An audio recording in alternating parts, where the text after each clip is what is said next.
hazard mitigation plan for the 4 counties and 2 cities and the towns that comprise the West Piedmont Planning District Commission. So tonight's agenda, as I said, it will be a relatively brief meeting. I'm just going to talk a little bit about why we're here and why we're doing this plan update. We'll give you a feel for a couple of the key hazards in the hazard ID and risk assessment to give you some ideas about risk and vulnerability, and talk about mitigation goals and objectives and strategies, and most importantly, next steps and how you can provide input into the planning process as we move forward. So why a hazard mitigation plan? There's a number of reasons. First of all, the goal is obviously to reduce or eliminate damages from disasters. And damages don't always just mean damage to property and infrastructure and buildings, but means public safety issues, tremendous amounts of expense related to response and recovery, debris removal, things like that happen and create expenses to the communities during these disasters. We want to create resiliency and sustainability and promote data sharing between the levels of government, academia, and other organizations. So the state, or the Commonwealth of Virginia, also has a mitigation plan, and our plan is intended to feed information to that plan at a more granular level, and that the Commonwealth plan also provides data that we can use in our analysis. And the whole idea is to support rational decision-making process to determine where public resources are best spent to reduce damages. Kind of the genesis of this plan requirement is the Disaster Mitigation Act of 2000, and it was designed to break that cycle of FEMA or the federal government coming in and providing recovery money, only to have things rebuilt exactly the same way and put back in harm's way. So in 2000, this legislation was passed. It basically said, if you want certain types of federal money, you have to create a hazard mitigation plan that thoughtfully looks at your hazards and determines what you can do leading up to a disaster to reduce damages. And you have to update that plan every 5 years and keep it current so that you remain eligible for these certain funding programs. So that's the practical reason why we're here, in addition to the ideological reasons. So there's 3 FEMA grant programs. I won't go into it, but they make money available for the cities and towns and the district commission to apply for grants to do projects to reduce damages. And in order to be eligible for those grant programs, you have to have this plan and update it every 5 years. The first plan for the district commission was in 2006, and now we're working on the 2021 update. So this process has been ongoing for some time. The components of the process, basically there's a process that has to be followed. In that process, you have to document that you've involved stakeholders and members of the public. So this is the first public meeting in this update cycle. And towards the end of the presentation, we're going to talk about other ways that we want to get people involved, but there's a process that has to be followed. In addition to that, we look at capabilities. What are the cities and the counties and the towns doing and able to do in terms of projects to reduce losses? And what are the gaps in those capabilities that might be able to be filled? We look at the hazards that impact the region, and we look at a risk assessment and a vulnerability assessment and attempt to estimate losses so that we can show what exactly it is that's at risk to each and every one of the disasters that potentially impacts the county. And then based on that kind of homework, the risk analysis, we develop a strategy and an implementation plan to address and reduce those hazards. So I'm going to spend just a few minutes on the hazard ID and risk assessment. There are many components to it. but the first is to take a holistic look at the hazards that impact the area and rank them in order of priority in terms of how they'll be addressed in the plan. We create a hazard profile, which talks about history of occurrences, what types of damages each type of event causes. We talk about climate change impacts, how the changes we're experiencing are potentially exacerbating some of those hazards. If you think about some of the high wind events we've had, or some of the really high intensity rainfall events that we get that don't cause that, big 100-year flood out of the floodplain, but it causes havoc with nuisance flooding all over. Those are some of the impacts of climate change that the sections address. Look at history, location, and extent of occurrences, vulnerability, and what might be the losses, how probable is this particular hazard to happen in the future, what might the impacts be, and how does this integrate with the state hazard mitigation plan. So in this plan that we're updating, there's both natural hazards and man-made hazards. So these are the hazards that you might expect: flooding, winter storm, hurricane, all the typical ones. Some of the less frequent ones like tornado and earthquake and landslide that still have the potential to impact the planning district commission area or the planning area. Some of the human-caused hazards we're looking at: organic and inorganic spills, dam failure, pipelines, high-voltage transmission lines, and agroterrorism. Those have been in the plan for quite some time, and they still exist as risks, and that risk may not change as dramatically as some of the other natural hazards, but we'll still be addressing them in the plan update. And then we rank the hazards. The ranking is based on an algorithm that looks at probability, the areas impacted, how often it happens, what are the primary damages and secondary damages, things like that.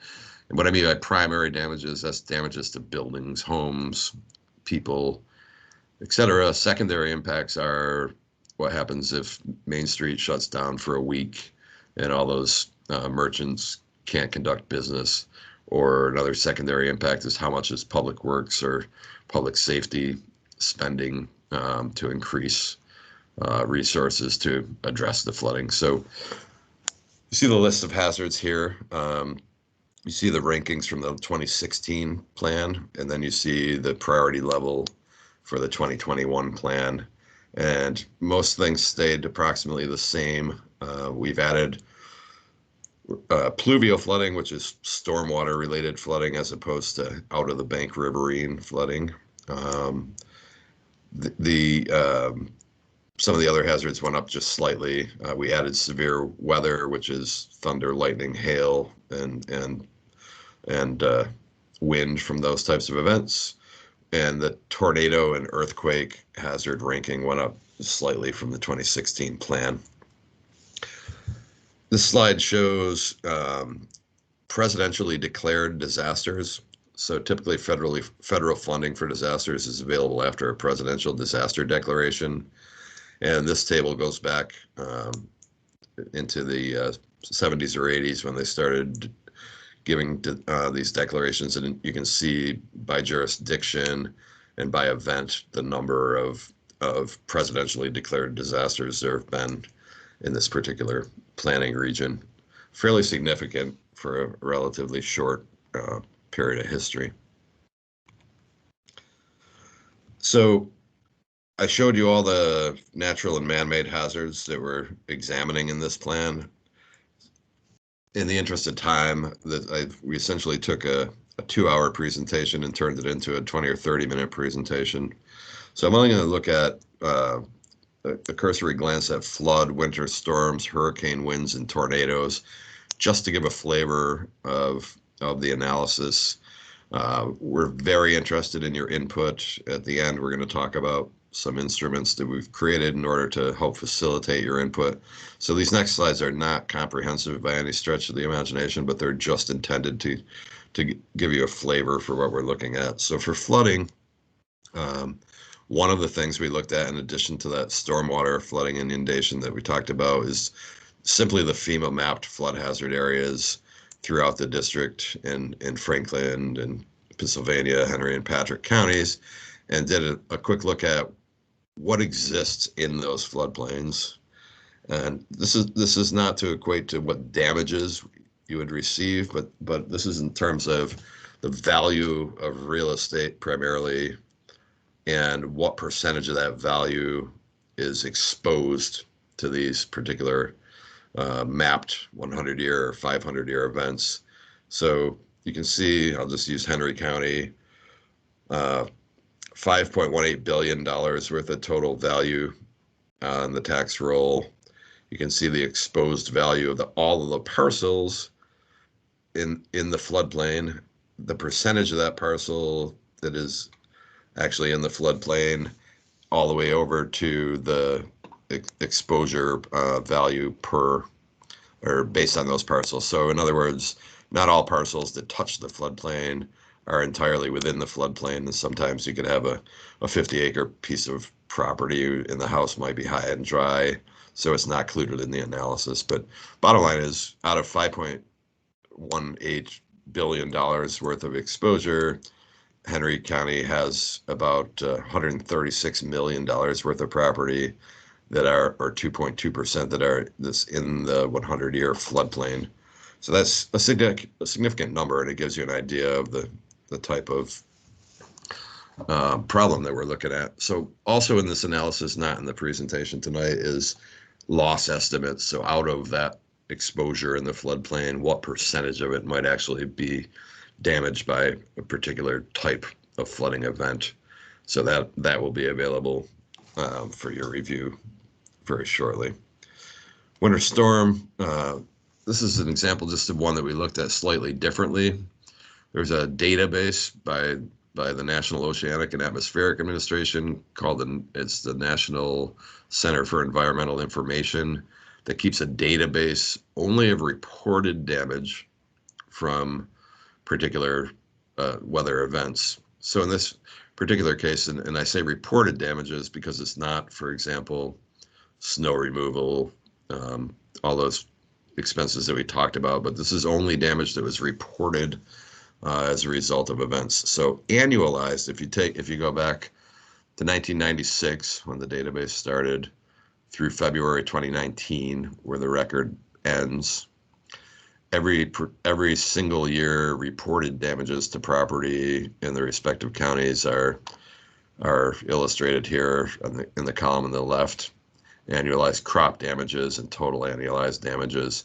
So these numbers may seem relatively low, but you may have 3 or 4 years where there's no damage, or even 10 years where there's no damage, and years where there's really significant damage. So this is averaged out and annualized, brought into today's dollars for this entire period of history. Hurricane winds. We mapped the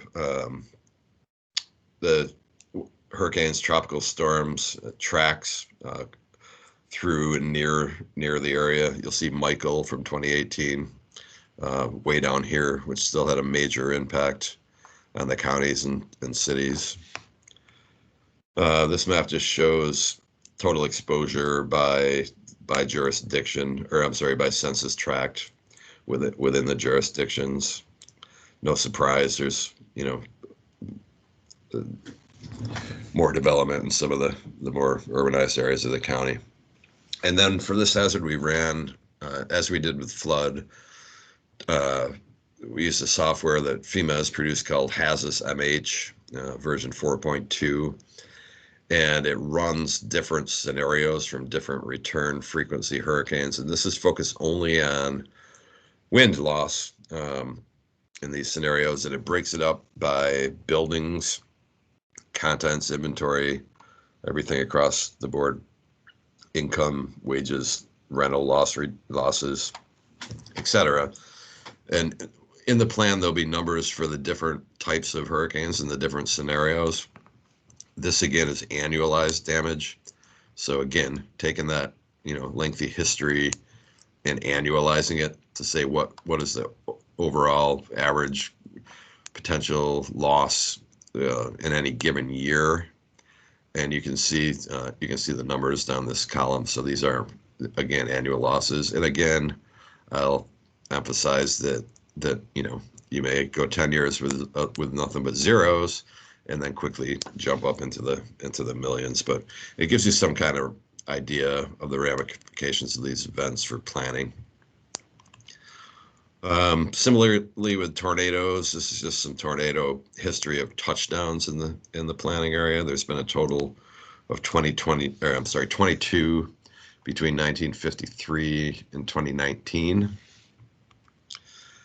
This map shows where the known ones are. You can see the arrow here points to an event in F1. I think it was an F1 or an F3 that happened in 2019 in Franklin County, and it shows the touchdown point in the track. And this is again probability in any given year and annualized losses in any given year spread out amongst the counties and the two cities. So this is the percent chance in any given year that you may experience a tornado based on history, and these are the annualized losses. And you can see Henry County and Martinsville are combined into one. A lot of the data is only at the county level sometimes. So this particular situation is combined. Right, so that was intended just to fit into this time slot that we have and give you an idea of some of what we're looking at in terms of risk. The rest of the presentation is kind of what do we do with all that information once it's finalized, and how can you help us? So based on that risk, we develop a hazard mitigation strategy. And if you think about buying a stock or making any kind of investment, the risk assessment, vulnerability assessment, and loss estimation are the homework you do, or the homework the government does before they decide where they want to spend their money to reduce losses, which is the mitigation strategies part. And like with any strategic plan, there's goals, objectives, and strategies. The goals start really broad. What are we trying to accomplish here? The objectives narrow in a bit on sort of measurable actions, and the strategies are very specific projects and activities. So a strategy might range from educating people on buying flood insurance, to building tornado shelters, to defensible space for wildfire, to a multi-million-dollar flood control structure or a dam or whatever the case may be. But it's really focused on not response and recovery, but things that we can do now to reduce risks and vulnerabilities in the future. So we tailored the goals from the last plan. There were 9 goals, so we got those 9 down to 3, and we kind of focused them in. The first one is on physical projects that reduce damages, loss, and risks to the communities by protecting what already exists. Homes, businesses, infrastructure, utilities, critical facilities, things that may be in harm's way, that may be getting repeat damages, that need to be protected. Second goal, it looks at capability and capacity building. How can we get better at doing what it is that we're trying to do? Make sure we have the ability to get these grants, manage these grants, make sure that the power stays on during a hazard event at critical facilities, make sure that there's shelters for people to go to. How can we capitalize on partnerships and technology to help with this? And this goal also focuses on policy, regulation, and planning. So if you think about, you've got all this exposure in the floodplain or exposure in a wildfire risk area, that's stuff that exists already that we're trying to protect. But at the same time, we have some development, even though it's been slow in recent years. But things change, we develop, we move things and change things around and build new things. We have to have policies and plans and things in place to make sure, especially in light of climate change, that we're not putting future things in harm's way. So this particular goal focuses on future development and increasing the capability and capacity of not only the county, cities, and towns, but also of people and owners of things to take responsibility for and learn about how to protect their assets and keep themselves safe. And then the third goal focuses around education and outreach and things that we can do, again, to not only protect people, but to make people aware of the programs that are available, the funding that's available, things that they can do to reduce the risk to themselves and their own property. If you think about it, we talk about all this exposure in the floodplain, but it's not the PDCs or the counties or the cities or towns that own the majority of that risk. The majority of it is private property owners and businesses and industries and folks like that. So they need to be players in this game and take advantage of the opportunities that are there to protect themselves. So how can you stay involved, and what kind sort of are we asking from you? We have recently developed a project website through the Planning District Commission that you can find online through Google. We have an online public survey that's available through that site, and we're going to show you a link in a minute.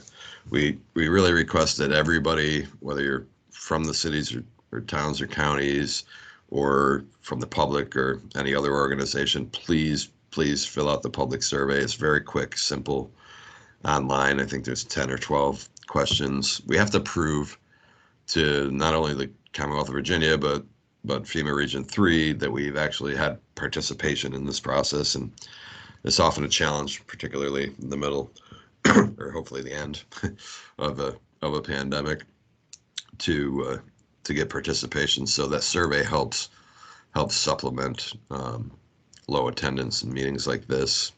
So please check out the PDC's website and fill out the survey.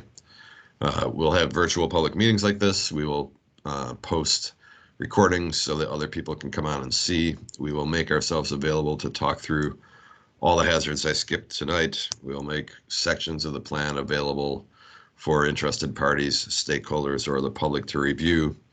And then lastly, we've created what's called a story map. And what a story map is, we're going to show it to you at the end. We're almost there, but in a few minutes. And what a story map is essentially a map of the geography. It shows information on some of the hazards, but you are able to go to it online and essentially drop a pin on a location and say, hey, back in 2018 during Hurricane Michael, this intersection was flooded out, or this house was flooded out. Here's a picture. Here's what the problem was. Here's how deep the water was. So we're very interested in getting your input that way, particularly with the stormwater flooding and landslides. Any landslides you're aware of, those are two things where we're lacking historical data, because it's just not traditionally kept the same way that other hazards are kept. So we really ask you to take some time and do that, and we'll show you a link here in a minute on where you can find it. On the schedule, we are endeavoring to get this plan. It has to go through an approval process with both the Virginia Department of Emergency Management and then the Federal Emergency Management Agency Region 3. We are presenting to you at sort of the midway or 2/3 of the way point, and expect to have a draft by the end of June to submit into that review process. At that point, when we have a draft, we will have another one of these meetings, probably a little bit longer, where we'll involve more stakeholders and be able to provide actual sections of the plan to review.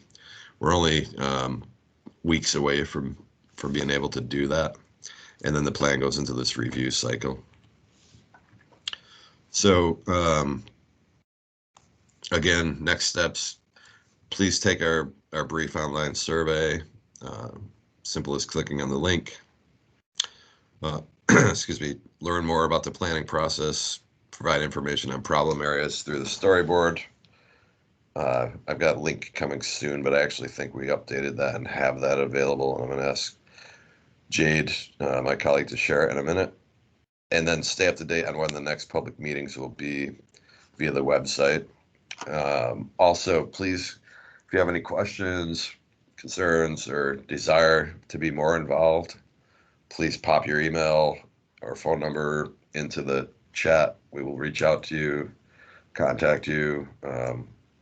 We're not putting window dressing on this. It's important to us to get input, and we are sincerely interested in hearing yours. And I think that's about where we're going to end. We're going to stop and take questions. And then, Jade, are you able to share the story map? Yeah. Do you want to take questions first, or should I bring up the story map?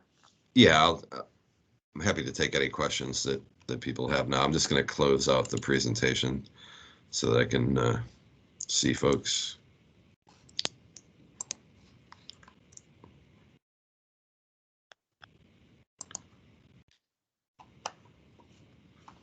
All right.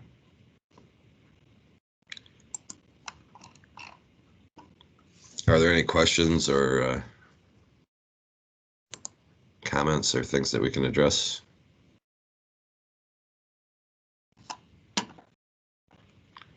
Okay. Hearing none, let us share the story map. And for those of you who are on our committees or related to, or sort of linked to the jurisdictions, we will email this link to you in a separate email. So if you're not a member of one of the 4 counties or the 2 cities, or on one of our committees, and you want to see the story map, please send us your email and we'll send it to you directly, in addition to having it on the West Piedmont Planning District Commission website. We have a question from Mark in the chat. Okay.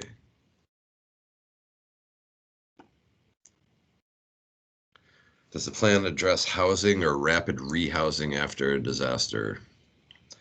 The quick answer is currently no. We're focused on in the plan, and it occurs to me that I missed a few slides at the beginning. I don't know what happened to them, but where we explained the difference between mitigation, response, and recovery. So we're looking primarily at reducing losses and damages at more than we are at responding or recovering to them in this disaster. However, rehousing is related to recovery, and recovery is obviously related in some ways to mitigation, because you want to be able to recover more quickly. So long story short is the mandate here is to focus on hazard mitigation and not response and recovery. But if there are response and recovery objectives that are important to the communities, then they certainly have a place in the plan. FEMA will tell you, as long as the plan doesn't turn into a response and recovery plan and stays focused on mitigation, we can address issues like that. So that's a good comment, and we'll take a note and probably reach out to you to talk about it more.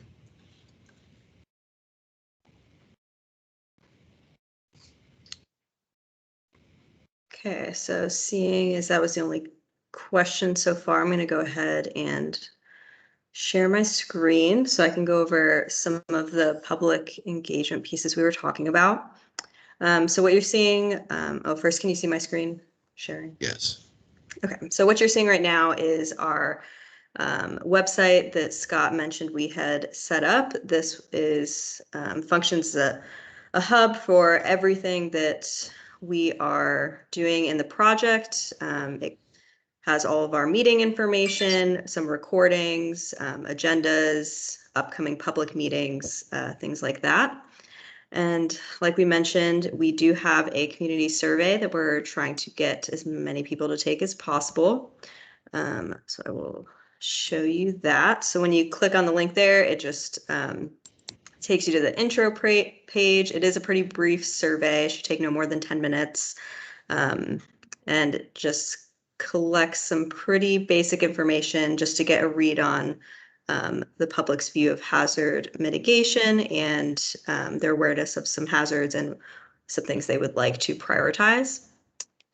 And Scott also mentioned that we have a story map. So this can also be accessed from that website, our plan update website that I had just showed you. This gives a brief overview of the plan, pretty similar to the presentation that you all saw today. Features some similar maps as well. And some of the important pieces is the data collection aspect of this. So if you see, you can click on help us locate problem areas, and there is a form that you can fill out. You can select the type of hazard, a brief description of the problem area. And if you'd like, you can provide your name and email and any pictures or videos that you may have of the issue. And it allows you to zoom in and pick an exact location if you're aware of maybe a street that often floods during thunderstorms, or maybe there's an area that you feel might be at risk of a landslide. There's often debris that's hitting a road or something like that. You can go ahead and drop a pin here, fill out the information, and hit submit. And that will actually populate on the community map here. So you can see these red dots. This is where someone has filled out that there are some problem areas that they wanted to point out. So the more people participate in this, the better our data will be, and we'll be able to try and address some of these in the hazard mitigation plan. And again, just at the bottom, links back to the survey and provides link back to the website and some other resources.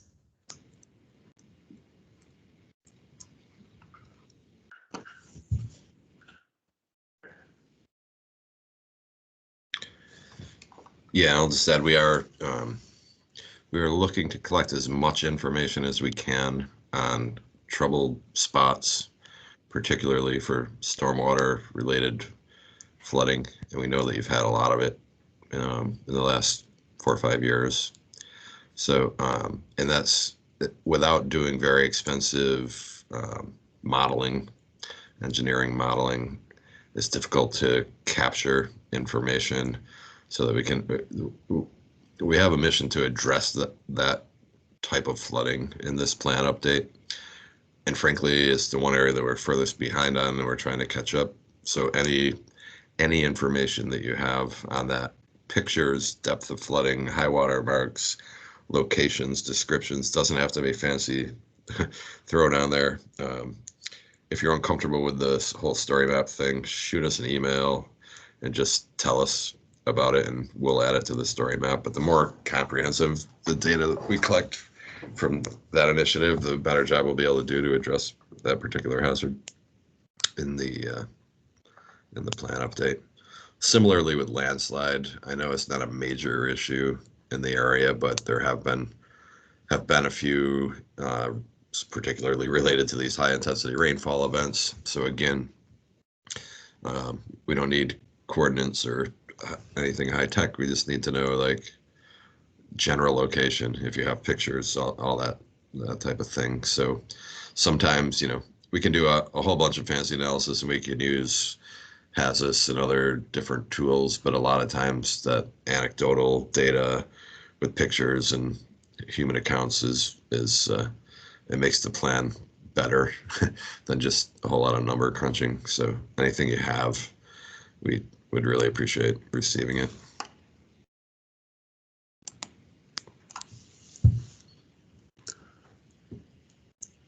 All right.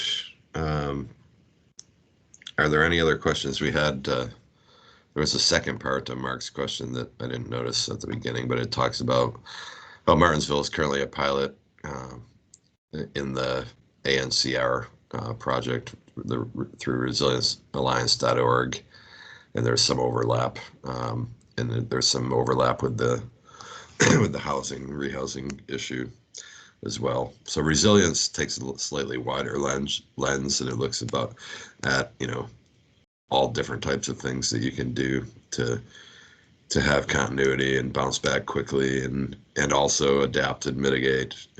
Whereas mitigation planning is focused a little more purely on the adaptation or mitigation piece. But that particular initiative which Martinsville and others are involved in, is a great example of, I mentioned quickly at the beginning, capability assessment. Like, this is a capability or a capacity or something that's changed in a lot of the communities since the last plan in 2016. And it's something that we definitely want to and will highlight in this plan, because that is exactly the type of thing that FEMA and the state and everybody wants to have come out of this planning process. It's not all about making a plan and updating it every 5 years. It's about things like that actually happen either directly as a result or indirectly that have the potential to make a meaningful difference. So great stuff. All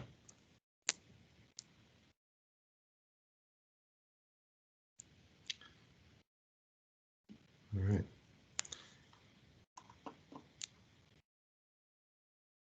If there are no other questions, we can give people 6 minutes of their life back. And thank you very much for tuning in. And please do reach out. Please do check out the site and do the survey, the story map, or if the story map is frustrating to you, just send us a note. All right. Thanks, everybody. Appreciate it. Good night.